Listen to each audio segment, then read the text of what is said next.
tous, ravi de vous retrouver. Welcome back, Kim Pierre Junior. Il est toujours plaisant de vous savoir nombreux à regarder nos modestes podcasts. Bah, oui, que ce soit après ou avant ou pendant que cela tourne. On parle de littérature aujourd'hui, une littérature qui a un lien avec le journalisme.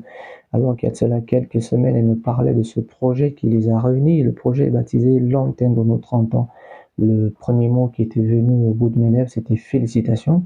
Voir des jeunes confrères qui pensent à laisser sous forme d'écriture à la prospérité et surtout aux générations qui sont en arrière qu'il est capable de, de plein de choses. C'est-à-dire, lorsqu'on se fixe des objectifs, c'est toujours bien de les raconter, professionnellement parlant. C'est 9 journalistes qui se sont retrouvés autour d'un projet piloté par elle. Donc, je vais vous parler Rachel Malongo, qui n'en est pas à son premier essai en ce qui concerne l'écriture. Ce que vous devez savoir, c'est que l'ouvrage est baptisé L'antenne de nos 30 ans. 9 trentenaires qui ont décidé d'écrire leur différence autour de la passion commune, celle du journalisme. Lorsque j'ai juste lu ça,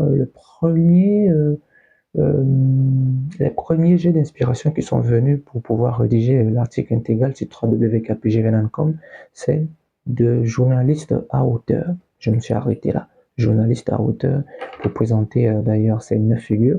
Parmi les 9 figures, je connais personnellement 4, si je ne me trompe.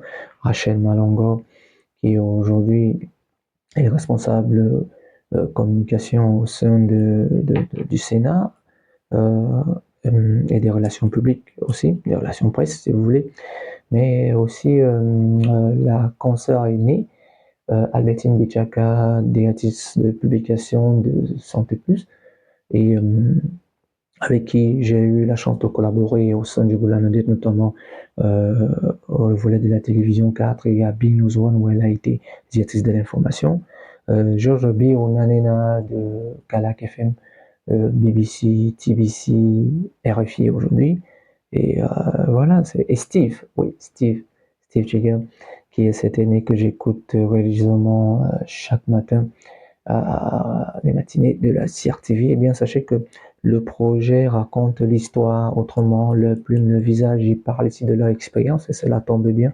Et surtout, apporte justement cette dissidence qu'il y a toujours lors des conférences de presse ou lors d'une couverture médiatique qu'il y a entre la presse privée et la presse publique. Certains n'en font véritablement pas une différence. Ils se disent que nous sommes tous journalistes, on exerce tous, que tu sois dans le public ou dans le privé, mais il y a toujours cette division. Et je parle en faisant référence à l'ouvrage dont je vous avais proposé comme lecture, notamment dans Belles Lettres, le tout premier ouvrage qui avait le numéro de Belles Lettres de Aman Aman, où il parlait de ses 35 années de journalisme. Lui aussi également revenait sur cette manière de certains confrères aînés ou bien ceux de la nouvelle génération de diviser, que ce soit de la presse privée, de la presse publique, lorsqu'on sait que certains journalistes qui exercent en presse publique aujourd'hui ont été pêchés dans la presse privée parce que la presse privée a permis à ceux qui avaient pu être moulés. Donc, je crois que c'est ce que vous allez retrouver dans ce bel ouvrage avec des figures et je m'amusais lorsque j'ai reçu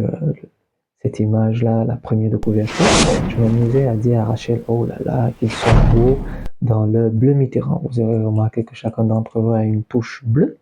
Et voilà, comme vous pouvez voir l'événement.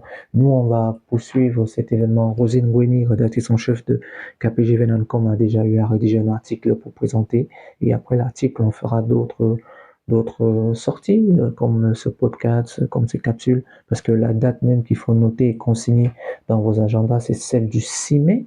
Ce sera à l'esplanade du musée national et le jeudi 5 juin, ce sera du côté de Douala pour cet événement exceptionnel qui va réunir près de 200 invités et pour la plupart qui seront des confrères.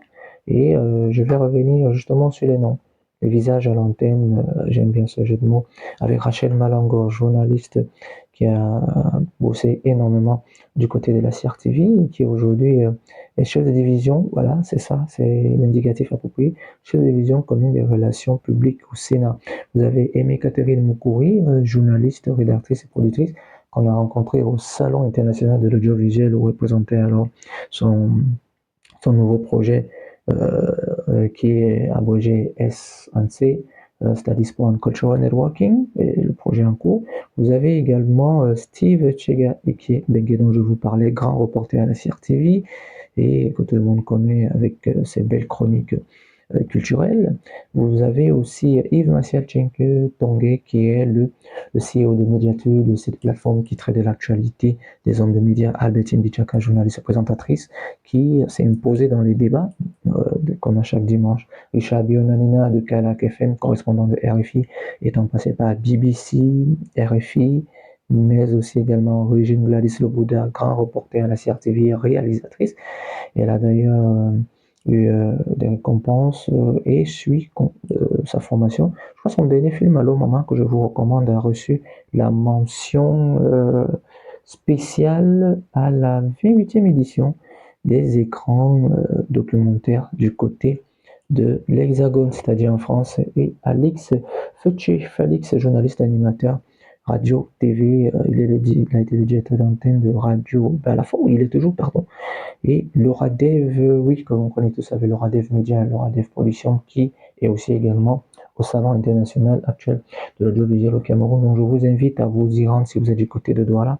Et le choix du préfacier surtout de cet ouvrage des trentenaires, mais d'autres portent la signature d'un ténor de la presse écrite et aussi de la presse radio, le professeur Daniel Anicenoa de l'univers des médias. C'est une véritable référence qui a apporté justement sa vision qu'il a du métier et surtout de ce qu'il pense de ce projet des jeunes. Bon, on suivra cette belle actualité pour vous qui est littéraire, et j'aime très souvent dire que je me suis inspiré d'une citation: les voyages et la lecture rendent plus intelligent. C'est vrai que c'est réfutable par certains, mais c'est quelque chose dont je vous recommande. L'antenne de nos 30 ans, l'antenne peut-être plus fidèle, l'antenne de nos 30 ans. Voilà, c'est ce qu'il faut retenir sur la direction de Rachel Malongo. L'antenne de nos 30 ans, c'est beau visage. Je me suis amusé lorsque Rachel m'a fait parvenir ce projet, à dire à Rachel que ils sont beaux dans le bleu Mitterrand parce que chacun d'entre eux est en bleu où il a une touche de bleu. C'est aussi ça des journalistes. Il n'y a pas seulement le côté artistique au niveau de l'écriture, il y a aussi le côté artistique au niveau de la philosophie vestimentaire. C'est une très belle actualité qu'on suivra pour vous. Mais en attendant, on vous invite à lire l'article que notre rédactrice en chef, Rosine Gouni, a rédigé sur www.kpgvenan.com. D'ici à là, vous connaissez la formule, prenez soin de vous, prenez soin des autres et que Dieu veille. On se dit à très vite pour une autre parution.